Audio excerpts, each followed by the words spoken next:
Hi, good afternoon. Welcome back to my channel. இன்னைக்கு hotel ஸ்டைல மசால் தோசை வீட்லயே எப்படி செஞ்சு எடுக்கலான்ட்டு பார்த்துக்கலாம்.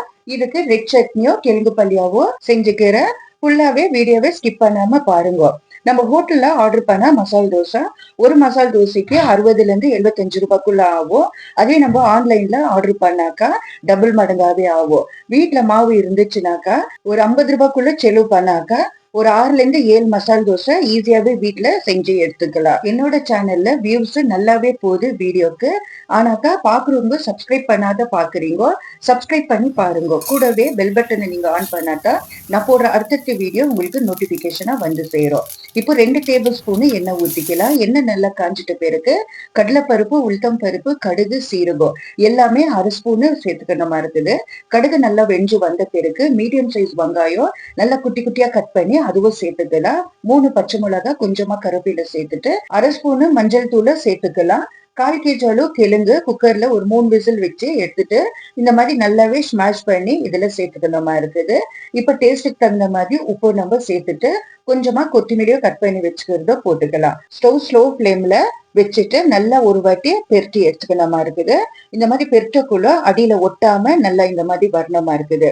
இப்ப பாருங்க, கிழங்கு பள்ளியா ஸ்டஃபிங்க்கு ரெடி ஆயிடுச்சு. இப்ப ரெட் சட்னி எப்படி செய்யலான்ட்டு பாத்துக்கலாம். 8 காஞ்ச மிளகா 10 நிமிஷத்துக்கு முன்னாடி நல்லா கொதிக்க வச்ச தண்ணியில ஊற வச்சுக்கலாம். ஊற வச்ச காஞ்ச மிளகாவை மிக்சி ஜார்ல சேர்த்துக்கணுமா இருக்குது. ஒரு வெங்காயம், 6 பல்லு பூண்டு, 1/2 ஸ்பூனு சீரகம், ஒரு சின்ன துண்டு புளி, டேஸ்டுக்கு தகுந்த மாதிரி கல் உப்பு. எனக்கு வேடிக்கை மென்ஷன்காய் கிடைக்கல, அதனால காஷ்மீரி சில்லி பவுடர் ஒரு 1/2 டேபிள் ஸ்பூன் சேர்த்துட்டு மிக்சில நல்லா நைஸாவே அரைச்சி எடுத்துக்கணுமா இருக்குது. இப்ப பாருங்க, கிழங்கு பள்ளியாவும் ரெட் சில்லி பேஸ்டும் ரெடி ஆயிடுச்சு. இப்போ தோசை நம்ம செஞ்சு எடுத்துக்கலாம். நான் இது வீட்லயே அரைச்ச மாவு தான். எப்பவுமே வீட்டுல அரைச்ச மாவுல ஃபர்ஸ்ட் டே நானே இட்லி செஞ்சு எடுத்துக்குவேன். நெக்ஸ்ட் டே வந்து தோசை, அதுக்கு நெக்ஸ்ட் டே வந்து குழி பணியாரம் அந்த மாதிரி செஞ்சுக்குவேன். நல்லாவே இருக்கும். ஒரே மாவு நம்ம அரைச்சிட்டாக்கா இத்தனை ஐட்டமும் நம்ம செய்யலாம். உங்களுக்கு தேவைப்பட்டாக்க என் கமெண்ட் பண்ணுங்க. நான் எப்படி மாவு பேட்டர் ரெடி பண்ணுறதுன்ட்டு நானே வீடியோவா அப்லோட் பண்றேன். இப்ப பாருங்க, தோசை சுட்டுட்ட பிறகு மேல 1 ஸ்பூனு ரெட் சட்னி கூடவே கிழங்கு பள்ளியா வச்சு இந்த மாதிரி 2 சைட்லயும் மடிச்சு எடுத்துக்கணுமா இருக்குது. இன்னமும் கொஞ்சம் எண்ணெய் ஊத்திட்டு நல்லாவே இந்த மாதிரி 2 சைட்ல சுட்டு எடுத்துக்கணுமா இருக்குது. எனக்கு ரொம்ப முறுமுறுன்னு பிடிக்காது, கொஞ்சம் சாஃப்டாவே இருக்கணும் எப்பவுமே மசால் தோசை.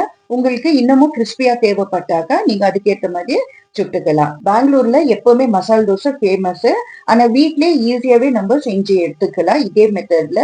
நீங்க வீட்ல ட்ரை பண்ணி பார்த்துட்டு நல்லா இருந்துச்சுன்னா எனக்கு ஒரு லைக்கோ கமெண்ட் கொடுங்க. அப்படியே உங்க ஃப்ரெண்ட்ஸ் அண்ட் ஃபேமிலிக்கு ஷேர் பண்ணிக்கோங்க.